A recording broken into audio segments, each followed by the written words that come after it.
o Zoro vai ser o maior espadachim do mundo, todo mundo já sabe. Mas o que é que falta para ele atingir esse objetivo? Com Elbaf chegando ao fim, muitas coisas estão acontecendo e a principal dúvida dos fãs é: quem é que o Zoro precisará vencer para chegar finalmente sua vez de enfrentar o Mihawk? E mais importante, será que ele vai conseguir dominar os seus novos poderes até esse momento? Bom, é sobre isso que iremos falar hoje. Então, bora lá ver quem serão os últimos oponentes do braço direito do futuro Rei dos Piratas. Pessoal, depois de Wano, o Zoro teve um salto de poder absurdo. Primeiro que ele dominou a Ema, a espada que pertenceu ao Oden, uma lâmina tão perigosa que drena o Haki de quem a empunha. Também ele derrotou o King, o braço direito do Kaido, e para isso ele utilizou o Haki do Conquistador de forma inconsciente. Depois, em Egghead, ele humilhou o Rob Lute, que estava com a sua fruta despertada. Diante disso, muitas pessoas até achavam que o poder que ele utilizou durante essas lutas, na verdade era o Haki do Conquistador do Oden, que ainda estava presente na espada. Só que essa dúvida acabou quando, no capítulo 1152, Scopper Gaban confirmou que o Zoro tinha o Haoshoku. O Zoro claramente não fazia ideia, ele utilizava o poder de forma instintiva sem nenhum tipo de refinamento ou controle. O Gaban naquele momento ficou extremamente bravo, porque ver um comandante de um dos 4 imperadores ter uma habilidade desse nível e não saber usar é basicamente um atestado de incompetência. E agora que os Chapéus de Palha chegaram nesse nível, qualquer erro pode custar a vida de alguém. Dito isso, diante dessa bronca, eu imagino que o Zoro vai perceber o poder que tem e a partir de agora vai usá-lo com mais sabedoria. Agora, pensa no que isso significa para o Roronoa. O sonho dele é ser o maior espadachim do mundo, é superar o Mihawk, mas para chegar lá,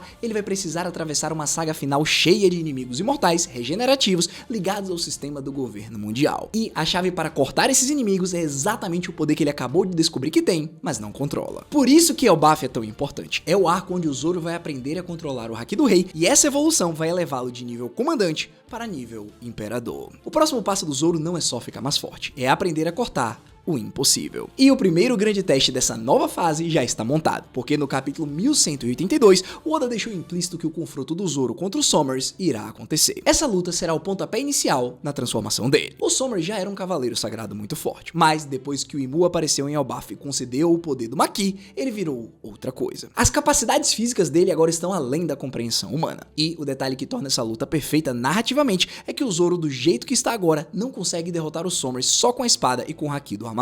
O Sommers tem a regeneração proveniente do pacto com Imu, então não importa quantas vezes o Zoro corte, ele vai se regenerar. A única forma do Zoro vencer é fazer o que o Gaban ensinou, revestir os golpes com o Haki do Conquistador para impedir essa regeneração. E como o Zoro ainda não controla esse poder, a luta vai forçar a ele a aprender no meio do combate, sob pressão, do mesmo jeito que os melhores piratas sempre evoluíram em One Piece. Isso casa perfeitamente com o que aconteceu há um tempo atrás. Vocês se lembram que lá em Wano foi a Ema que puxou o Haki do Conquistador do corpo do Zoro de forma descontrolada? Basicamente, a Enma força o Zoro a liberar todo o Haki que ele tem. E o modo King of Hell é onde o Zoro deixa a Enma drenar o máximo de Haki possível. Mas ainda tem um problema nisso tudo, porque nesse modo o Zoro ainda depende da Enma para fazer o trabalho. Agora, contra o Super Sommers, vamos chamar assim, o Zoro precisa parar de depender da espada para puxar o poder dele e aprender a comandar esse Haki conscientemente por vontade própria. E quando conseguir fazer isso, tudo indica que o Zoro vai dar um salto que o coloca ombro a ombro com os Imperadores do Mar. Pessoal, o Sommers não é o oponente final do Zoro, longe disso, mas ele é o degrau que desbloqueia tudo o que vem depois. Fora que é o paralelo perfeito com o Rayleigh. Lá em God Valley foi o braço direito do antigo Rei dos Piratas que humilhou os Sommers. E agora em Elbaf, tudo está nos levando a crer que será o braço direito do futuro Rei.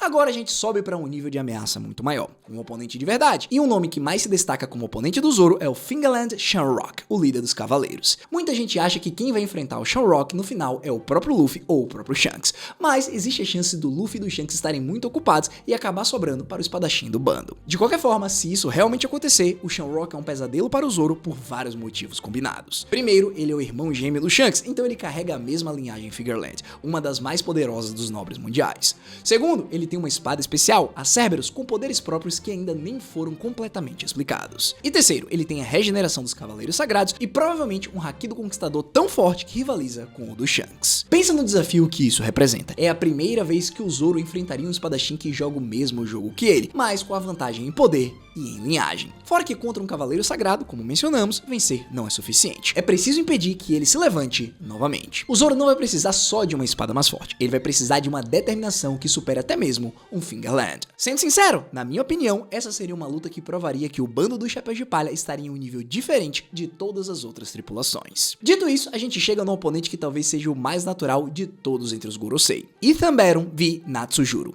o deus guerreiro das finanças. A luta contra o Natsujuro é meio que óbvio desde que ele foi apresentado pela primeira vez, porque, dentre os 5 anciões, ele é o único que luta com espada, o que combina velocidade absurda, transformação demoníaca e regeneração. Ele é basicamente o espelho sombrio do que o Zoro pode se tornar, um espadachim de poder quase divino a serviço do sistema que oprime o mundo. E aqui está um detalhe que conecta o Natsujuro ao Zoro de um jeito que arrepia, porque em Egghead foi praticamente confirmado que a espada do Natsujuro é a Shodai Kitetsu, a primeira e mais poderosa de todas as espadas Kitetsu. Em contrapartida, como vocês sabem, o Zoro carrega a Sandai Kitetsu, a espada que ele ganhou do Ippomatsu lá em Logital. Diante disso, agora a gente só precisa esperar porque um confronto entre os dois seria o encontro das duas espadas amaldiçoadas em um único duelo. E o que a luta contra o Natsujuro vai exigir do Zoro é tudo que a saga final vem construindo. Essa luta exige um corte capaz de impedir a regeneração, o que significa Haoshoku refinado. Exige velocidade e reação para acompanhar um espadachim que se move em velocidades sobre-humanas, exige dano que atinja a origem do poder de um Gorosei, e por fim, provavelmente exige uma das coisas que o Zoro mais precisa desenvolver para alcançar o Mihawk, a Lâmina Negra. Porque o Natsujuro pode ser o inimigo que obrigaria o Zoro a descobrir que, para se tornar o maior espadachim do mundo, não basta cortar o aço, ele vai ter que cortar a própria imortalidade. A luta entre os dois provavelmente vai acontecer em Mary Joyce, durante a guerra final contra Imu e o governo mundial. Agora, imagina sua cena, o Zoro no coração da Terra Sagrada, enfrentando os 5 anciões que governam o mundo das sombras. Em uma batalha de espada contra espada, onde o prêmio não é só a vitória, é provar que a vontade de um homem livre pode cortar até o que foi feito para ser eterno. Bom, agora a gente muda completamente o tipo de desafio, porque nem todo oponente final do Zoro vai testar a força bruta, alguns vão testar os sentidos dele. E o melhor exemplo disso é o Shiryu da Chuva, o ex-chefe dos carcereiros lá de Impel Down, hoje um dos capitães titânicos do Barba Negra. O Shiryu é o confronto mais provável do Zoro dentro da tripulação do Teach por uma simetria perfeita. Assim como o Zoro é o braço direito do Luffy, o Shiryu é a lâmina mais perigosa e mais cruel do Barba Negra. Além disso, a fruta da invisibilidade torna o Shiryu um pesadelo único. Afinal, ele é um espadachim mestre com mais experiência do que o Zoro, com uma crueldade e uma disposição para a luta suja que o Zoro nunca teve. E por cima de tudo, ele pode ficar invisível. Com isso, ele pode esconder a espada, atacar de surpresa, explorar brechas, ferir os aliados do Zoro enquanto ele protege alguém. Também, narrativamente, a invisibilidade do Shiryu é algo que poderia existir para forçar o Zoro a evoluir de um jeito específico. E esse jeito é o Haki da observação avançado, porque a única forma do Zoro vencer o inimigo que ele não consegue ver é parando de depender dos seus olhos. Ele vai ter que ampliar a observação ao ponto de sentir a intenção do Shiryu, a presença dele. É o tipo de evolução que personagens com Kenbushoku mais avançado já mostraram, a capacidade de lutar de olhos fechados, prevendo apenas o futuro.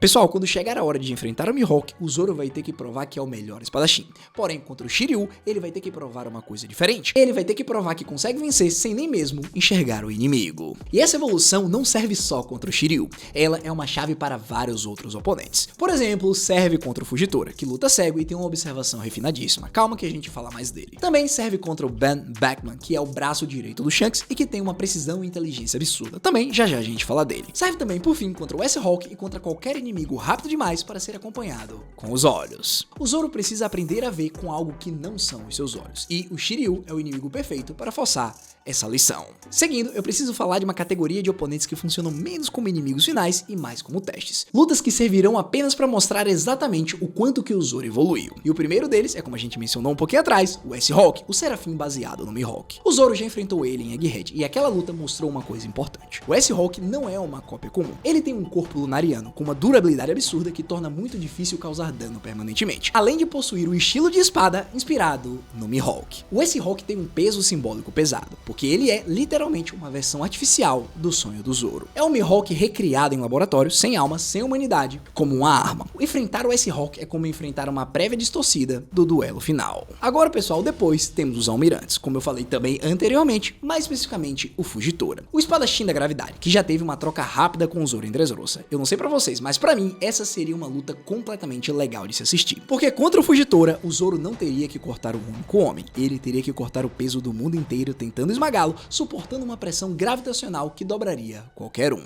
Embora, parando pra pensar aqui e agora, no fim, eu acredito muito que o Fujitora vai deixar a Marinha e se tornar um aliado do Luffy. Mas assim, nada que impeça uma luta entre os dois anteriormente. Dito isso, também existe a chance de nós vermos a batalha entre os dois braços direitos mais fortes, ou seja, Zoro vs Ben Beckman. Se o Luffy e o Shanks um dia se enfrentarem como capitães na corrida pelo One Piece, faz todo sentido que o Zoro e o Beckman se enfrentem para decidir quem é o comandante mais forte da nova era. E pessoal, o Beckman não é um espadachim. Ele luta com armas de fogo revestidas de haki e tem uma inteligência de combate assustadora, mas a simetria entre os dois é perfeita demais para o Oda ignorar. E por fim, pessoal, não dá pra gente esquecer de um duelo que não significa ser sobre poder, mas sobre significado. A Tashigi. A Tashigi tem aquela ligação visual e emocional com a Kuina, a amiga de infância do Zoro, cuja morte deu origem ao sonho dele. Também, em Logital, a Tashigi jurou que iria parar o Zoro de todas as formas, até porque o sonho dela é colecionar todas as espadas raras do mundo. Um sonho impossível? Sim, com certeza, mas nada impede ela de tentar. Até porque ela passou esse tempo inteiro treinando e melhorando suas habilidades.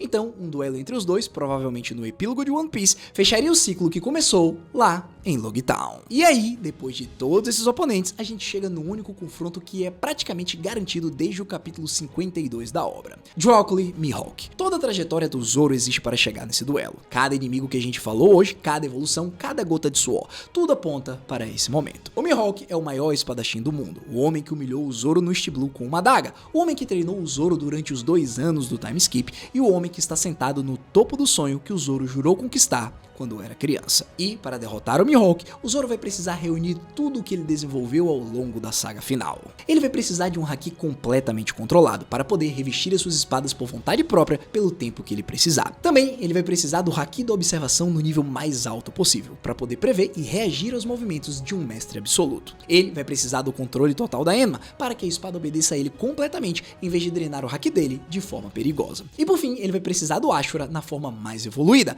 a manifestação máxima da vontade dele. Contudo, pessoal, existe mais uma evolução específica que é praticamente obrigatória para enfrentar o Mihawk e que nós já falamos anteriormente, mas eu preciso repetir: a lâmina negra. Porque Yoro, a espada do Mihawk, é uma lâmina negra suprema, o ápice do que uma espada pode se tornar. E assim, uma lâmina negra não é só estética. Para falar a verdade, até o presente momento a gente não faz ideia como que ela é gerada. Porém, o que sabemos é que essa conquista é a prova de que o espadachim alcançou um nível de vínculo com a própria espada que supera todos ao seu redor. Lembrem que até agora nós só vimos 3 lâminas negras: a Shusui do Ryuma, a Yoro do Mihawk e a Shodai Kitetsu do Natsujuro, sendo que a Kitetsu ainda não está nem confirmada. Dito isso, a teoria mais forte é que o Zoro vai transformar uma ou mais das suas espadas em lâminas negras. Muito provavelmente a Wado Ichimonji será a primeira, a espada que pertenceu a Kuina e que está com ele até agora. Tem até pessoas que acreditam que o Zoro vai terminar a história com 3 lâminas negras, o que seria a prova definitiva que ele superou o nível do Mihawk. Bom, a pergunta que fica é: quando que esse duelo vai acontecer? E aqui eu digo pra vocês que tem 2 caminhos possíveis. O primeiro é antes de Laugh Tale, no contexto da corrida pelo One Piece da Cross Guild,